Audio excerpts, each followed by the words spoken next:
नमस्कार भाइयों। न्यूज सागर से मैं हूं सुशील मिश्रा और इस समय हम मौजूद हैं उत्तर प्रदेश के कौशाम्बी जनपद के शहजादपुर गांव में। यह गांव बहुत ही ऐतिहासिक है।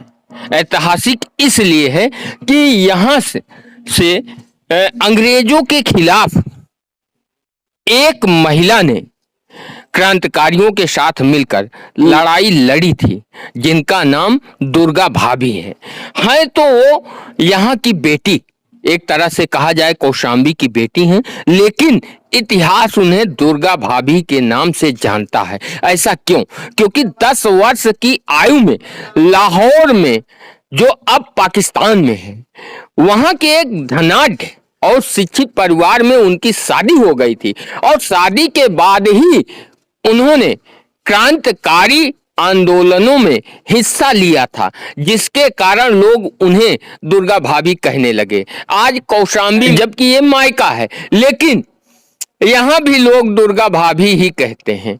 तो आज हम शहजादपुर गांव में हैं, दुर्गा भाभी के मायके में। उनकी याद में माननीय सांसद कौशाम्बी श्री विनोद कुमार सोनकर के सौजन्य से तहसील सिराथू के अंतर्गत ग्राम शहजादपुर में भारत सरकार के CMR फंड से दुर्गा भाभी स्मृति में भवन का निर्माण कार्य शिलान्यास माननीय विधायक सिराथू श्री शीतला प्रसाद पटेल जी के कर कमलों द्वारा आज दिनांक 25/2/2018 को किया गया। कम से कम क्रांतिकारियों की जिस तरह से कांग्रेस ने उपेक्षा की है, लेकिन भाजपा सरकार ने इतना किया कि क्रांतिकारियों का स्मृति के रूप में एक भवन का निर्माण कराकर एक तरह से उन्हें इतिहास जो है सम्मान दिया है। भारतीय जनता पार्टी ने का यह काम बहुत ही सराहनीय है। आइए अब आप लोगों को दिखाते हैं दुर्गा भाभी का जो सबसे ज्यादा बड़ा योगदान अंग्रेजों के खिलाफ लड़ाई में था। ये देखिए, इस स्मृति मतलब इस कमरे में दुर्गा भाभी से जुड़ी प्रत्येक जानकारी है। इसमें लिखा है क्रांतिकारी दुर्गा भाभी का एक परिचय। दुर्गा भाभी का जन्म 7 अक्टूबर 1900 को शहजादपुर ग्राम अब कौशाम्बी जिला पंडित बांके बिहारी के यहाँ हुआ था। इनके पिता इलाहाबाद कलेक्ट्रेट में नाजिर थे और इनके बाबा प्रसाद भट्ट जालौन जिला में थानेदार के पद पर तैनात थे। इनके दादा पंडित शबी शंकर शहजादपुर में जमींदार थे, जिन्होंने बचपन से ही दुर्गा भाभी के सभी बातों को पूर्ण करते थे। 10 वर्ष की अल्प आयु में इनका विवाह लाहौर के भगवती चरण बोहरा के साथ हो गया था। इनके ससुर सबिचरण जी रेलवे में ऊंचे पद पर तैनात थे। अंग्रेज सरकार ने उन्हें राय साहब का खिताब दिया था। भगवती चरण बोहरा राय साहब का पुत्र होने के बावजूद अंग्रेजों की दास्ता से देश को मुक्त कराना चाहते थे। वह क्रांतिकारी संगठन के प्रचार सचिव थे। वर्ष 1920 में पिताजी की मृत्यु के पश्चात भगवती चरण बोहरा खुलकर क्रांति में आ गए और उनकी पत्नी दुर्गा भाभी ने पूर्ण रूप से सहयोग किया। सन 1923 में भगवती चरण बोहरा ने नेशनल कॉलेज से BA की परीक्षा उत्तीर्ण की और दुर्गा भाभी ने प्रभाकर की डिग्री हासिल की। दुर्गा भाभी का मायका व ससुराल दोनों पक्ष संपन्न था। ससुर साबिचरण जी ने दुर्गा भाभी को 40,000 व पिता बांके बिहारी ने 5,000 रुपए संकट के दिनों में काम आने के लिए दिए थे, लेकिन इस दंपति ने इन पैसों का उपयोग क्रांतिकारियों के साथ मिलकर देश को आजाद कराने में उपयोग किया। मार्च 1926 को भगवती चरण बोहरा व भगत सिंह ने संयुक्त रूप से नौजवान भारत सभा का क्रांतिकारी जीवन में दुर्गा भाभी ने खतरा मोल लेकर कई बड़े काम किए। उनमें से सबसे बड़ा काम लाहौर में लाला लाजपत पर लाठी बरसाने वाले सैंडर्स पर गोली चलाने के बाद भगत सिंह को कोलकाता पहुंचना था। पुलिस भगत सिंह के पीछे पड़ी हुई थी। उन्होंने अपने केस कटवाए, कोट पैंट पहनकर यूरोपीय बने और दुर्गा भाभी अपने छोटे बच्चे के साथ उनकी पत्नी का रूप धारण करके शेरनी के दर्जे में अंग्रेजों की आंखों में धूल झोंककर लाहौर से निकल गई।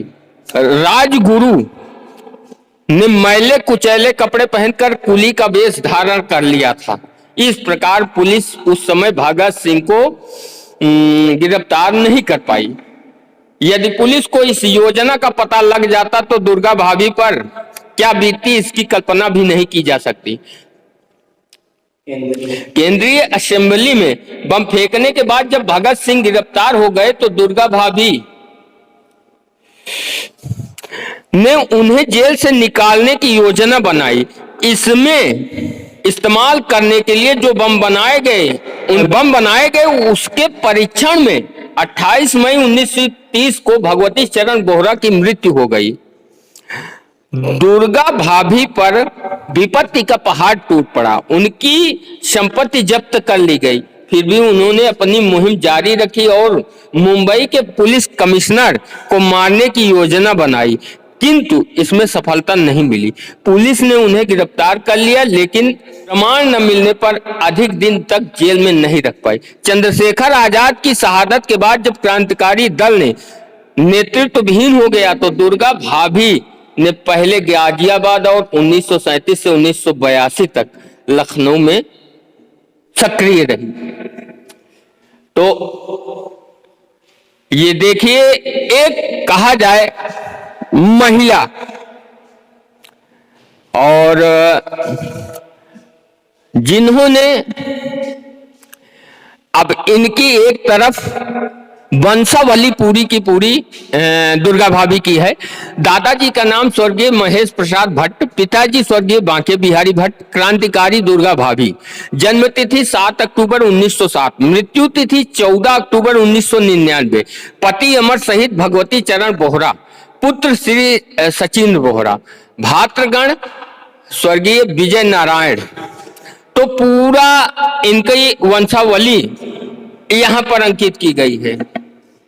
आप लोगों को हम मिलवाते हैं दुर्गा भाभी के भतीजे, एक तरह से अगर कहा जाए तो उनके भाई के लड़के हैं, और इनसे हम बातचीत भी करेंगे, दुर्गा भाभी के विषय में विस्तार से जानेंगे। तो आपका नाम सर? उदय शंकर भट्ट। भट्ट जी, ये बताएं कि जो दुर्गा भाभी हैं ये आपकी कौन है?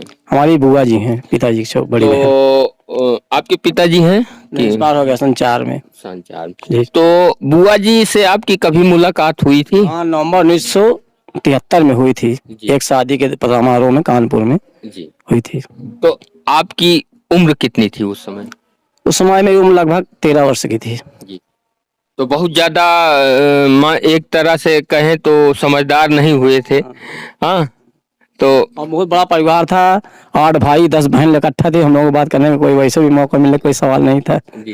तो अभी आप लोग यहाँ पर, हमारा 2 परिवार यहाँ रह रहा है, एक मैं रह रहा हूँ, एक मेरे चचेरे भाई का यहाँ परिवार रहता है।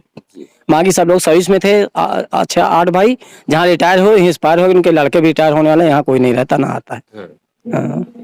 अच्छा, दुर्गा भाभी का और कोई जो है मतलब उनके उनके बच्चे एक थे सचिंद्र बोहरा, वो इस समय लगभग 95 वर्ष के होते, 90 वर्ष के आयु उनका स्वर्गवास हो गया। गाजियाबाद में रहते थे, उसके बाद उनका परिवार कहीं बाहर चला गया शायद।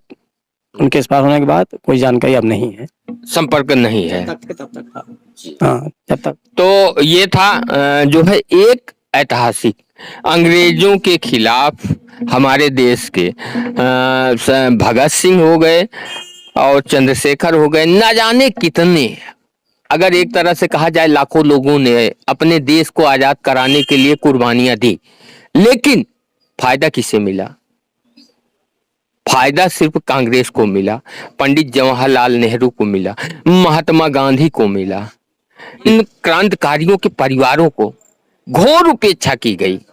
यहां तक कि इतिहास में भी वो स्थान नहीं मिला जो मिलना चाहिए था। वो सम्मान इस देश ने इन क्रांतिकारियों को नहीं दिया जो देना चाहिए था।